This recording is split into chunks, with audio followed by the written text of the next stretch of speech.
A CBS 5 News investigation.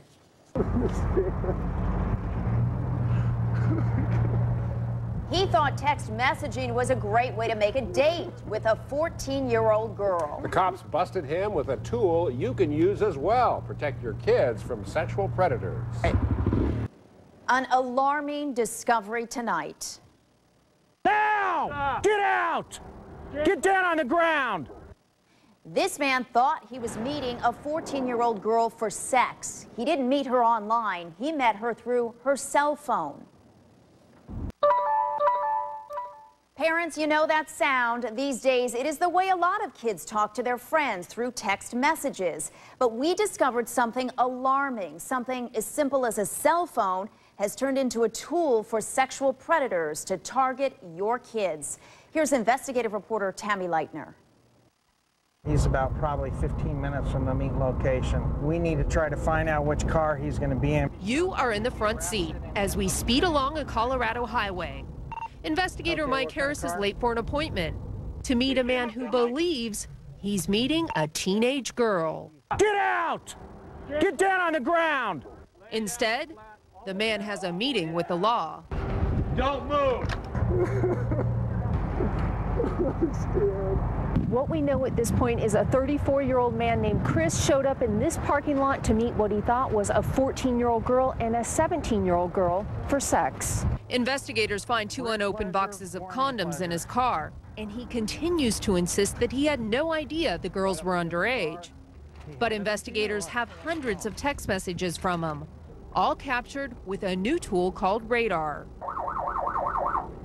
This guy is a prior sex offender.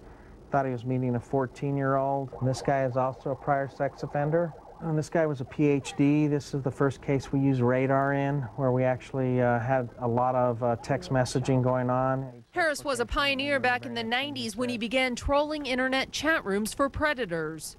And now he's breaking ground as one of the first to use Radar successfully.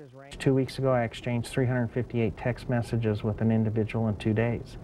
And we never talked on the computer again. It was either text messaging or actually talking on the cell phone with my undercover officer. But they can't catch them all. In fact, the reason Harris started using Radar was because of this woman and her daughter. Yeah, I never thought that, predators could get to her, and, that's why we didn't have a computer in the house, was because of, kids on the internet, and here it happened anyway.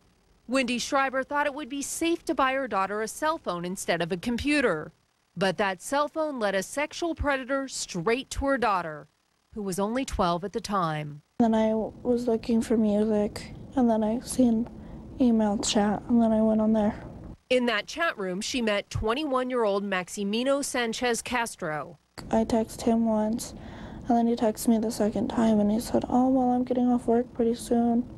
Oh, do you want to go meet?" And I was like, sure, because I don't like to tell people no. That night in this park, he raped her. And then he continued to assault her by texting her over and over. I tried stopping, but then he kept texting and texting. Yeah, and then he kept calling my phone. I never even knew that, this could even happen over a cell phone.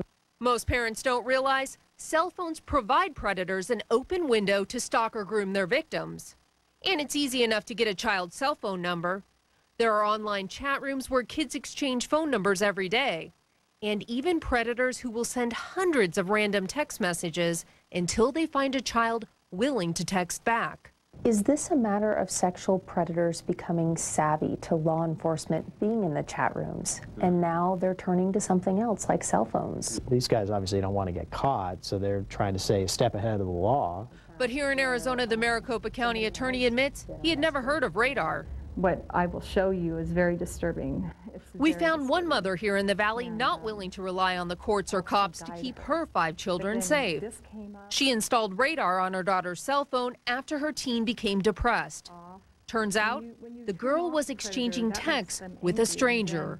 See, here he's trying to guess her age. I'm thinking that he's stalking her, honestly. Her trusting teen text messaged personal information to a man she had never met. He actually started planting seeds in her head that she was soliciting sex. This mother never wants her daughter to have an encounter with a man like this. A man who police say preys on young girls. I'm Tammy Leitner with CBS 5 Investigates.